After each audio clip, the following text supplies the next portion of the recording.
कांग्रेस के मनरेगा बचाओ संग्राम की घोषणा पर केंद्रीय मंत्री शिवराज सिंह चौहान ने कहा कि यह मनरेगा बचाओ संग्राम नहीं, भ्रष्टाचार बचाओ संग्राम है।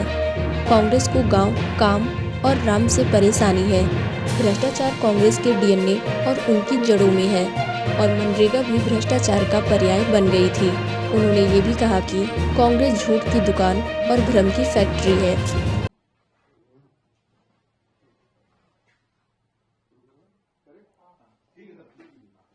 मित्रों, कल कांग्रेस ने घोषणा की है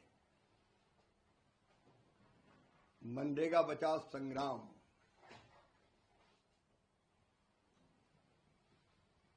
ये मनरेगा बचाओ संग्राम नहीं है, ये भ्रष्टाचार बचाओ संग्राम है। कांग्रेस को ग्राम से परेशानी, कांग्रेस को काम से परेशानी, कांग्रेस को राम से परेशानी। भ्रष्टाचार कांग्रेस के डीएनए में है, कांग्रेस की जड़ों में है और मनरेगा भी भ्रष्टाचार का पर्याय बन गई थी। मजदूरों के बजाय मशीनों से काम, मजदूरों के नाम पर ठेकेदारों से काम, मजदूरों के नाम पे कुछ लोगों की जेब भरी रहे।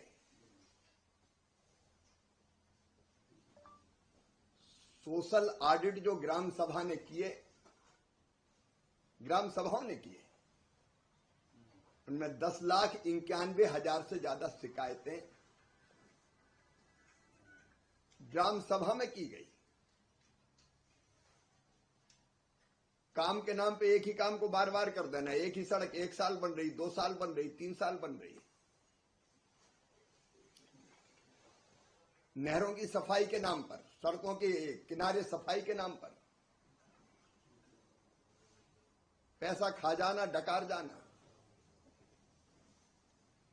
80 साल से ज्यादा उम्र के मजदूर काम कर रहे हैं। 60 साल से ज्यादा उम्र के काम करने वाले 30% से ज्यादा मजदूर दिखाए जा रहे हैं। और इतनी विशाल धनराशि अकेले माननीय प्रधानमंत्री नरेंद्र मोदी जी के कार्यकाल में 8,48,000 करोड़ रुपए से ज्यादा राशि दी गई। लगभग 2 लाख करोड़ यूपीए की सरकार के समय राशि आई। कैसे परमानेंट असेट क्रिएट हुए? क्या ये पैसा गांव के विकास में लगा? अब कांग्रेस तो झूठ की दुकान है, भ्रम की फैक्ट्री है, अफवाहों का बाजार है। अब ये बात की जा रही कि मजदूरों को काम नहीं मिलेगा। मजदूरों के हितों को बहुत बेहतर ढंग से विकसित भारत जी राम जी योजना में संरक्षित किया गया है। 100 दिन के बजाय 125 दिन रोजगार की गारंटी। पहले मजदूर के नाम पर कोई और काम करता था, मजदूर काम करेंगे। 100 दिन के बजाय 125 दिन कानूनी गारंटी। बेरोजगारी भत्ते के प्रावधान को मजबूत कर दिया। मांगने पर काम नहीं तो बेरोजगारी भत्ता पुख्ता। और पहले 4-4 महीने मजदूरी भी नहीं मिलती थी तो अलग से कोई राशि नहीं दी जाती थी। अब विलंबित मजदूरी के भुगतान पर दंड का प्रावधान, अतिरिक्त पैसा देना पड़ेगा।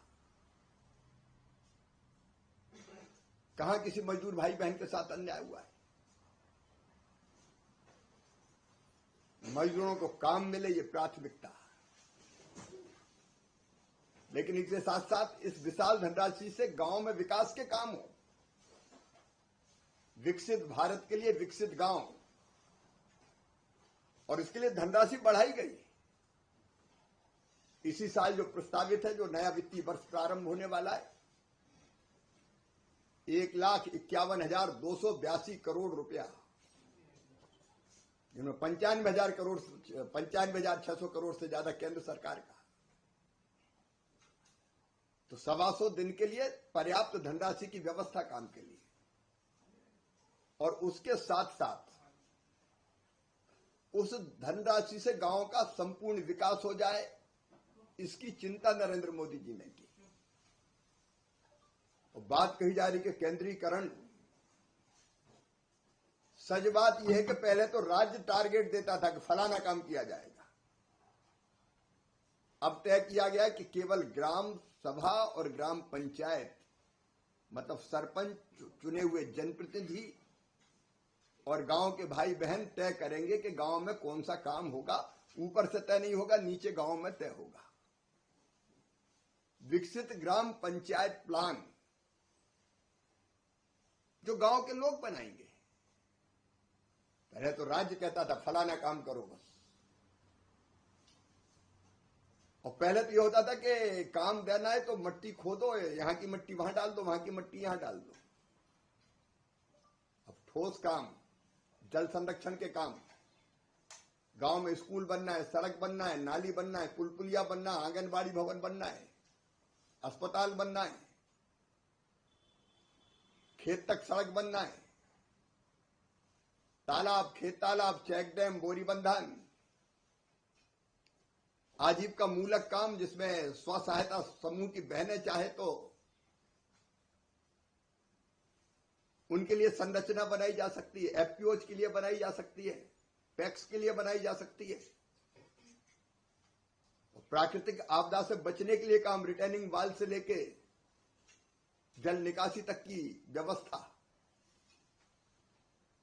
इसका मतलब है कि विकसित भारत के लिए विकसित गांव, स्वयंपूर्ण गांव, स्वावलंबी गांव, रोजगार युक्त गांव, गरीबी मुक्त गांव बनाने का सपना